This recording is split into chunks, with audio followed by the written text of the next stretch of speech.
잘 아시는 까뮤의 패스트라는 책이 있죠. 그 책에 보면 내용은 이런 것입니다. 이렇게 알제리의 오랑이라는 이제 도시, 해안 도시죠. 해안 도시에 페스트가 이제 생겼다. 흑사병이죠. 흑사병이 생겼다라는 이제 가상의 소설입니다. 처음에 쥐들이 죽어 있는 것을 사람들이 보게 됩니다. 쥐들이 죽어 있으면 이제 의심을 해야 되는데 설마 하는 거죠. 인정하기에는 너무 무거운 짐이 있으니까 그렇습니다. 그래서 사람들이 이러다 끝나겠지, 우리들의 일상의 삶이 변함이 없겠지라면서 무시를 했습니다. 그러나 어떻게 됩니까? 결국은 그 패스트가 확 번져가지고 어느 날 갑자기 오랑이라는 도시의 대문이 닫혀버리게 되고 맙니다. 그래서 어느 누구도 밖을 나갈 수도 없고 들어올 수도 없게 되죠. 그래서 사랑하는 가족들과도 헤어질 수밖에 없고요. 더 무서운 것은 이제부터는 그 안에서 모든 사람이 패스트와 함께 살아야 되고 싸워 이겨야 된다는 것입니다. 죽음이 나한테, 내 아내나 남편에게, 자녀들에게, 부모님들에게 언제든지 찾아올 수 있는 것이죠. 그래서 이 패스트라는 것을 통해서 우리 사람들이 얼마나 비합리적이냐, 불합리적이냐, 비논리적이냐, 부조리의 그 사고를 가지고 사는 존재들이 아니냐, 이런 것들을 우리들에게 고발하여 줍니다. 이게 참 무섭죠. 사실은 이런 무서운 내용이 마태복음 24장, 25장, 지난주에도 묵상했는데 이어서 오늘도 묵상하려고 하는데요. 바로 이런 무서운 것을 주님께서는 저희들이 좀 알기를 원하시는 것입니다. 사람들은 전혀 관심이 없지만 그렇지 않다라는 것이죠. 쥐들이 죽어가고 있어도 제가 왜 죽었을까? 패스트가 번지는 것은 아닌가? 경계하고 얼른 대책을 세워야 되는데 그러지 않고 뭐 괜찮겠지, 뭐 이렇게 또 살겠지 하면서 살다가 게이트가 닫혀서 큰 환란을 경험해야 했던 오랑 도시의 사람들처럼 저희들도 그렇게 살지 않도록 주님께서 경고하고 계십니다. 그런데 저희들이 궁금한 게 있습니다. 여러분, 굉장히 큰 일 아닙니까? 어마어마하게 무서운 일입니다. 이런 무서운 일을 예수님께서 이렇게 저희들에게 설명을 해주시는데, 그러면 설명을 해주실 때 그 무서운 것을 극적으로 보여주셔야 되잖아요.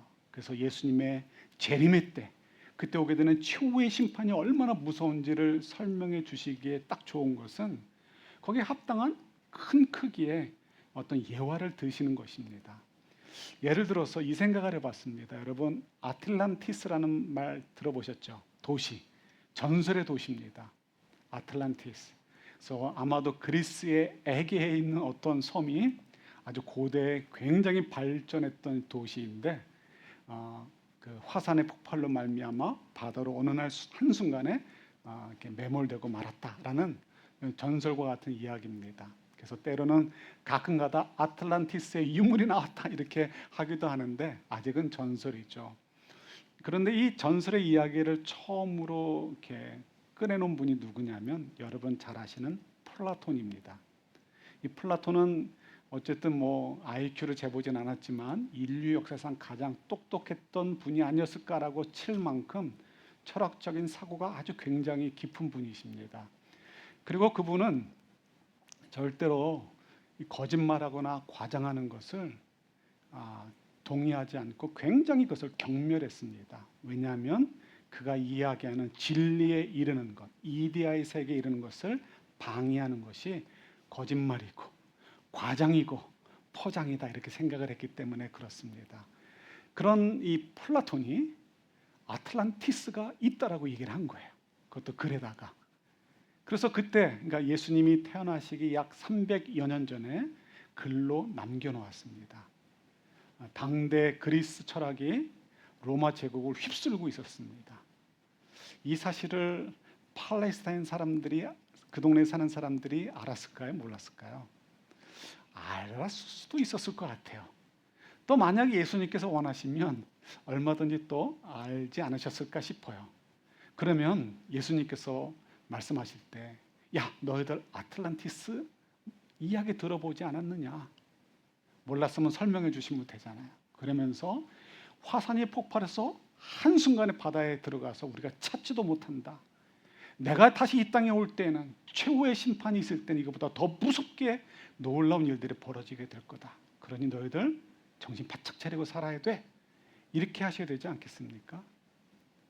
또 양보를 해도 예수님께서 아틀란티스를 모르셨을 수도 있어요. 그래도 다른 무서운 이야기들이 많이 있습니다. 역사를 통해서 알고 있는 것들이 많이 있죠. 예를 들어서 대제국이 무너지는 날, 그날은 정말 어마어마한 수많은 사람들이 피를 흘려야 됐고 수많은 사람들이 공포 속에서 그날을 맞이해야 됐습니다. 그래서 옛날에 그림들을 보면 큰 그림들 가운데서도 그 마지막 날을 맞이하는 사람들의 초조함, 그 궁정 속에서 그냥 술이나 마시고 여자들이나 끼고 앉아가지고 두려워하며 이제 곧 죽었구나라는 것을 표현하는 그런 그림들도 많이 있지 않습니까? 그만큼 제국이 무너지는 날은 굉장히 무섭고 아주 끔찍한 일입니다. 그러면 예수님께서 얼마든지 야, 너희들 페르시아 제국이 망했던 이야기 알지? 바벨론 제국이 어떻게 망했는지 알지? 이런 이야기들을 통해서 경각심을, 겁을 주시고 두려움을 주시고, 그래서 이 예수님께서 재림하시는 날, 최고의 그 날에 대해서 깨어있도록 해주실 만하지 않습니까? 그런데 예수님께서는 이상하게 그 무서운 날을 우리에게 선포하시면서도 그런 것을 가지고 예화로 삼지 않으셨습니다. 예수님께서 오히려 비유로 삼으신 것은 굉장히 평범한 내용들이었습니다. 우리 지난주에도 묵상했고 오늘도 잠깐 살펴보겠지만 그냥 일상의 삶 속에서 누리는 것들을 그냥 그걸 가지고 비유로, 샘플로 이야기하시면서 예수님의 재림의 때와 최후의 심판의 때를 설명해 주려고 하시는 것을 보게 됩니다. 그러면 왜 예수님께서는 무서운 이야기 대신 우리의 일상의 이야기를 가지고 설명을 해 주시려고 하셨을까요? 크게 두 가지를 생각할 수 있는 것 같아요. 첫 번째는 최후의 심판의 날, 예수님께서 재림하시는 그날은 누가 한다? 아무도 모른다. 하나님만 아신다는 거예요. 그래서 포인트가 어디 있냐면 우리가 일상의 삶을 살면 다른 생각 안 하잖아요. 일상의 삶에 빠져서 살다 보면 어떤 큰일 왔을 때 깜짝 놀라죠. 그것처럼 예수님께서 오시는 재림하시는 날도, 최후의 심판의 날도 우리가 일상의 삶 속에 빠져서 다른 걸 생각하지 못하고 사는 것처럼 그렇게 살다가 그 순간을 우리가 맞이하게 될 거라는 거죠. 그러니까 저희들에게 있어서 일상의 삶이 중요하다는 것입니다. 그리고 두 번째는 우리가 무엇을 준비해야 되는가? 특별한 것이 아니라 일상의 삶 속에서 준비해야 될 것을 찾고 그것을 따라 살아야 된다는 것을 강조하고 싶으셔서 그래서 이 무서운 심판의 날에 대한 예화를 비유를 예수님께서 큰 거로 안 삼으셨다는 것을 알 수 있습니다. 그럼 우리가 조금만 좀 더 이렇게 살펴보도록 할게요. 여러분, 예수님이 빨리 오셨으면 좋겠습니까? 천천히 오셨으면 좋겠습니까? 계획이 없는 분들은 빨리 오시면 좋겠는데 갯돈 부으셔가지고 이제 얼마 안 남은 분들은 요거 타 먹고 오셨으면 좋겠다 하는 분도 있을 것이고요. 그런 분이 있을 수 있겠죠. 저희 모두가 사실은 예수님이 빨리 오셨으면 좋겠다는 생각을 가지고 있습니다. 그렇죠. 오늘 장로님 기도해 주신 대로 인생의 짐이 무겁잖아요. 염려할 것도 있고 걱정할 것도 있고 감정적으로 복잡한 것도 있고 그래서 그냥 빨리 끝내고 싶어요. 그래서 빨리 예수님 오셔서 이 세상의 어떤 것으로도 채워줄 수 없는 그 환희와 기쁨과 그 풍성함, 어떤 그 탐욕이 아니라 하나님의 것을 온전히 누림을 통해서 하나님의 사랑을 온전히 누림을 통해서 얻게 되는 그런 샬롬을 누리고 싶죠. 그래서 빨리 오셨으면 좋겠는데 근데 언제 오실지 모르잖아요. 그죠? 확률상 여기 있는 저희 모두가 죽고 난 다음에도 안 오셨을 확률이 큽니다. 확률상. 실제로는 어떨지 모르지만. 그래서 우리가 좀 사실은 이렇게 좀 뭐 안타까울 수도 있을지 모르겠어요. 그래서 어떤 면 저희들도 모르게 자꾸만 예수님의 재림했다라든가 최후의 심판은 먼 미래의 일로만, 먼 훗날의 일로만 생각할 수 있는 것이죠. 그래서 예수님께서 큰 이야기를 하지 않으시고 일상의 이야기를 하신 이유가 거기에 있습니다. 무엇이냐면 사실상 시간이 그것이 언제이냐는 중요하지 않다는 거예요. 왜일까요? 예수님께서 누가복음 16장에 그런 말씀을 하셨어요.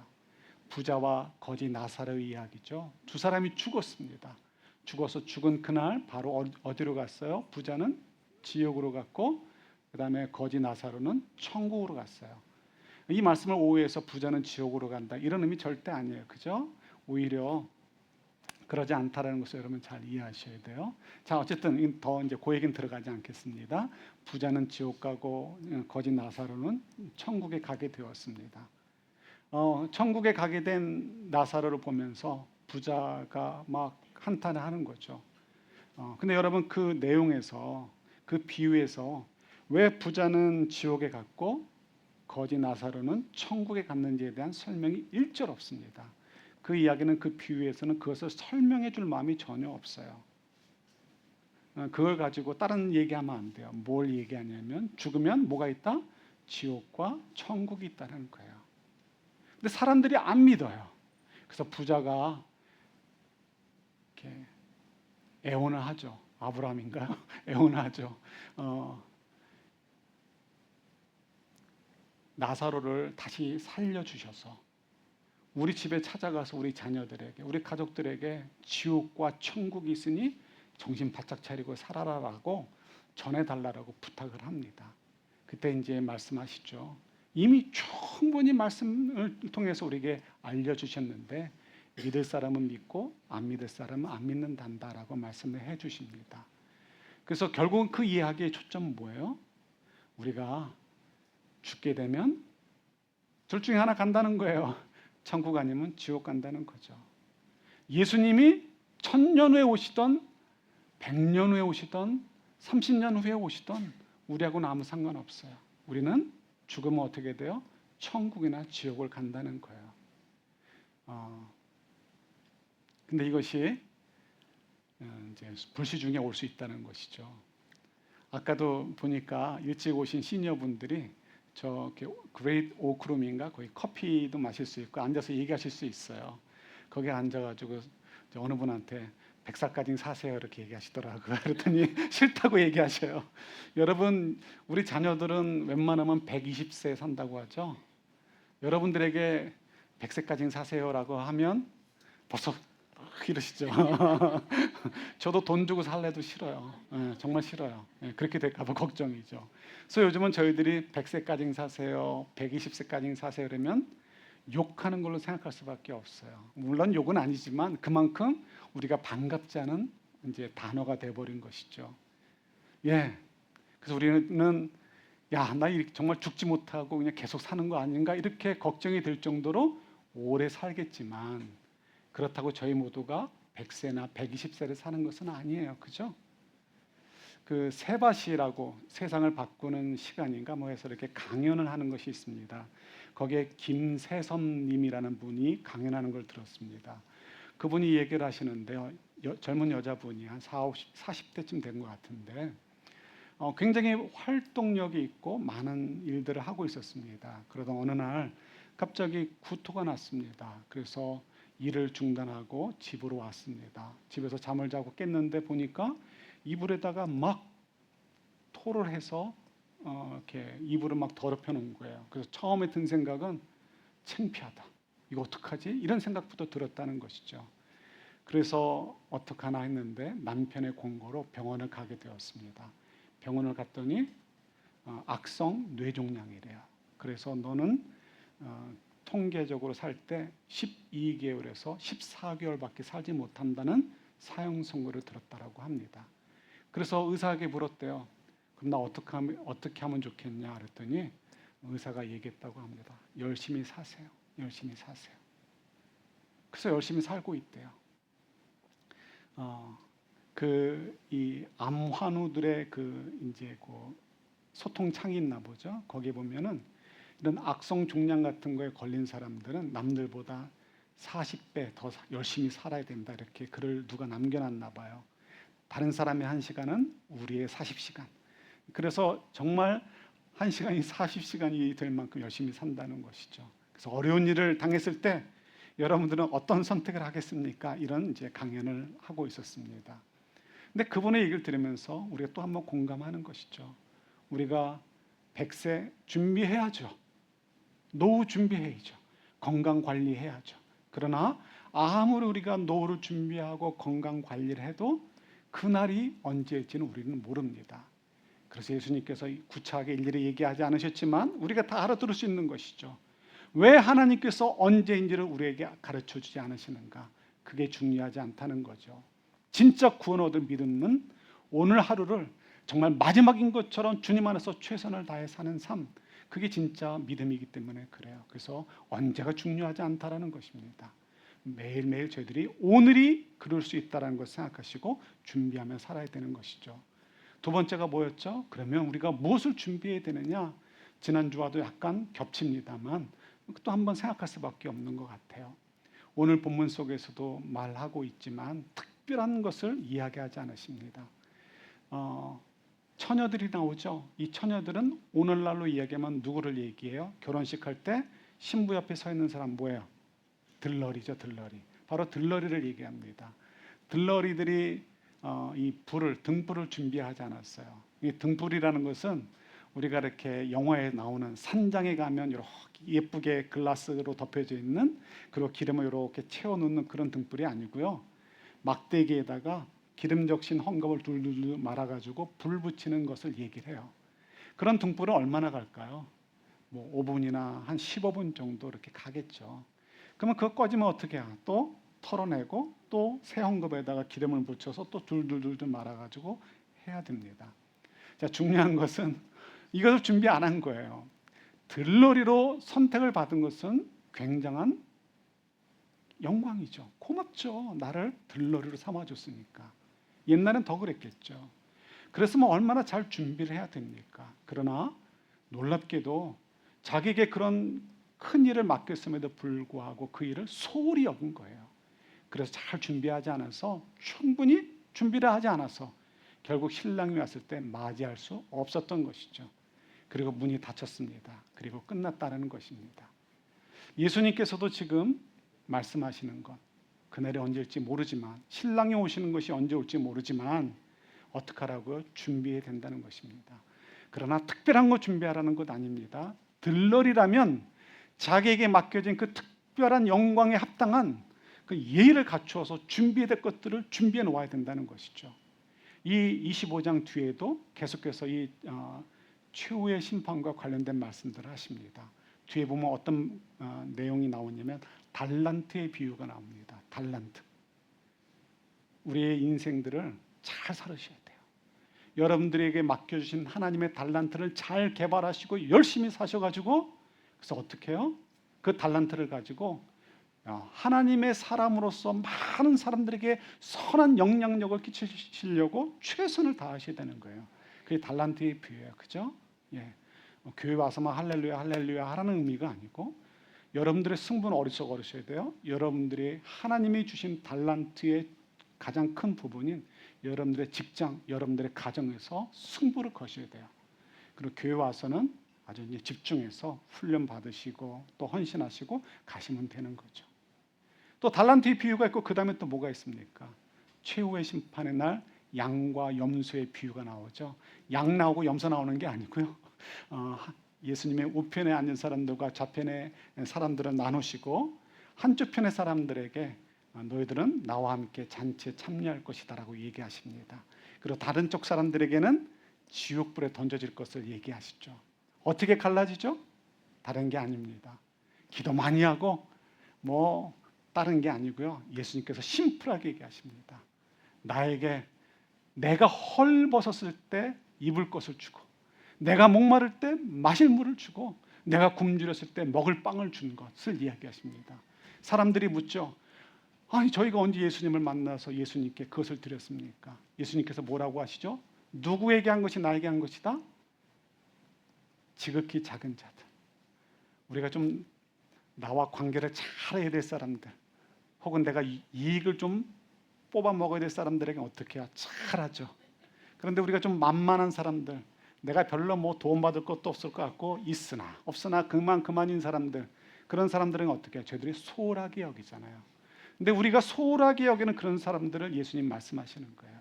그러면 그 사람들만이 아니라 우리가 하고 있는 사람들도 포함해서 모든 사람들에게 어떻게 된다고요? 예수님께 대하듯이 그들이 헐벗었을 때 입을 것을 주고, 배고플 때 먹을 것을 주고, 목마를 때 마실 물을 주듯이 우리가 그들을 사랑해 주어야 된다라고 말씀하고 계시는 거예요. 그럴 때 어느 순간 예수님께서 이 땅에 오실 때에도 우리가 충성된 종처럼 칭찬을 받고 하나님의 영광의 자리에 이르게 될 것이라는 것이죠. 여기에 어떤 것도 특별한 것을 요구하지 않으십니다. 우리에게 요구하시는 것은 어떻다고요? 우리 일상의 삶에서 복음을 따라, 말씀을 따라, 오늘 성가대 찬양처럼 말씀에 그냥 흥분이 돼가지고 그 말씀을 따라 살아가는 그런 모습들을 저희들에게 요구하시는 것이죠. 우리 성도님 가운데 어느 분이 그 카톡으로 짧은 동영상을 하나 보내주셨어요. 보니까 어느 할머니가 이제 이야기하는 내용이었습니다. 연세가 많이 드셨어요. 요양시설에 있으신데 옆에 아들이 있어요. 그리고 이제 그 찍는 분이 아마 스텝인 것 같아요. 묻습니다. 옆에 있는 사람이 누군지 알아요? 하는데 그 할머니가 모르겠어 이렇게 대답을 합니다. 근데 옆에 있는 사람이 누굴까요? 그 할머니의 아들이었습니다. 근데 여러분, 이거보다 더 심각한 거였어요. 제가 30쯤에 이제 부목사로 이제 일을 할 때 그 산타하나의 어느 요양병원을 방문했습니다.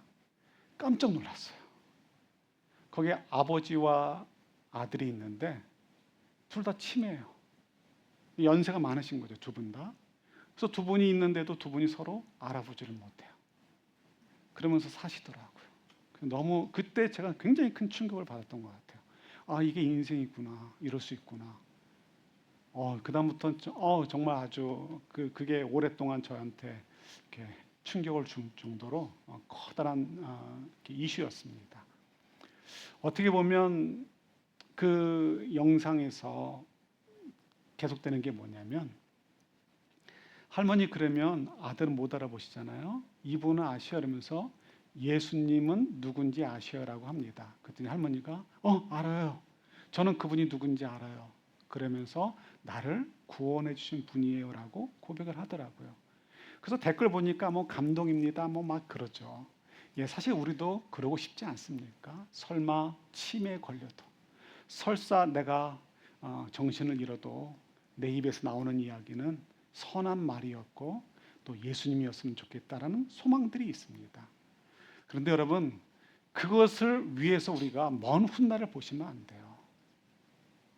어떻게 보면 그것이 목표가 돼서는 안 되고요. 사실은 오늘이 목표가 되셔야 돼요. 먼 훗날 내가 치매에 걸렸을 때 혹은 정신을 잃었을 때 그런 말이 나오기를 바라면서 그렇게 기도하고 오늘을 엉터리로 살아간다면 그날에 그 말이 나올 수가 없습니다. 오늘 하루 속에서 내가 불평하는 이야기가 있는가 없는가? 오늘 하루 속에서 내가 원망하는 소리가 있는가 없는가? 오늘 하루 속에서 누구를 미워하는 말이 있는가 없는가? 오늘 하루 속에서 내가 예수님을 찬양하고 하나님의 위대하심을 감사하는 그런 말이 나오고 있는가가 중요한 것이죠. 치매 때 내가 그 동영상에 나오는 할머니처럼 예수님의 이름을 들으면서도 몰라요라고 한다 한들 여러분 걱정하실 거 아무것도 없습니다. 우리가 나이 들어서 기운이 빠져서 제대로 걷지 못한다고 해서 예수님께서 우리 보고서 이 못나니 나는 너의 그 믿음 없음을 싫어한단다라고 하시겠습니까? 아니죠.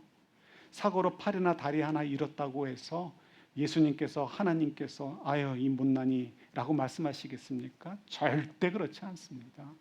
우리가 나이 먹어서 뇌세포가 죽죠. 치매 걸릴 수 있죠. 그래도 염려하실 거 없습니다. 변한 건 누구예요? 우리가 변한 거고, 우리를 사랑하시고 창세전부터 우리를 선택하시고 사랑해 주신 하나님의 사랑은 변함이 있어요, 없어요? 변함이 없어요. 그러니까 여러분, 저희들이 어떠한 모양이든지 염려하실 필요 없어요. 중요한 것은 뭐예요? 오늘 내가 얼마나 하나님에 대한 사랑에 대해서 반응하고 살고 있는가, 그게 중요하다는 것입니다. 그죠? 그러니까 언제라고요? 오늘이 중요한 거예요. 오늘 예수님이 부르셔도, 오늘 예수님이 오셔도 내가 부끄럽지 않도록 오늘의 초점을 맞춰야 되고요. 무엇을 준비해야 된다고요? 오늘 주님께서 우리에게 맡겨주신 일상의 삶들을 최선을 다해 그리스도를 향한 믿음을 가지고 살아가는 것, 그리스도인답게 믿음을 따라 살아가는 것, 그것이 준비하는 삶이라는 거예요. 그래서 하나님께서, 예수님께서 그래서 일상의 언어를 가지고 설명하고 계시는 거예요. 우리 그날을 준비하며 잘 사시다가 어느 날 주님이 나왔단다 할 때 예수님 하면서 우리가 막 기뻐하고, 예수님께서도 잘해도다 충성된 종아라고 팍 허그해 주시고 안아주시고 축복하시는 저희들이 될 수 있기를 우리 주님의 이름으로 축원합니다. 하나님 아버지 감사합니다. 우리에게 이런 귀한 말씀을 알려주시니 감사합니다. 오늘 그리고 나에게 맡겨주신 그 하루의 시간들을, 맡겨준 일들을, 은사를 통해 저희들이 섬겨야 되는 일들을 최선을 다해 살아가서 그날을 준비할 수 있는 복된 지혜로운 저희들 되도록 도와주옵소서. 예수님 이름으로 기도드립니다. 아멘.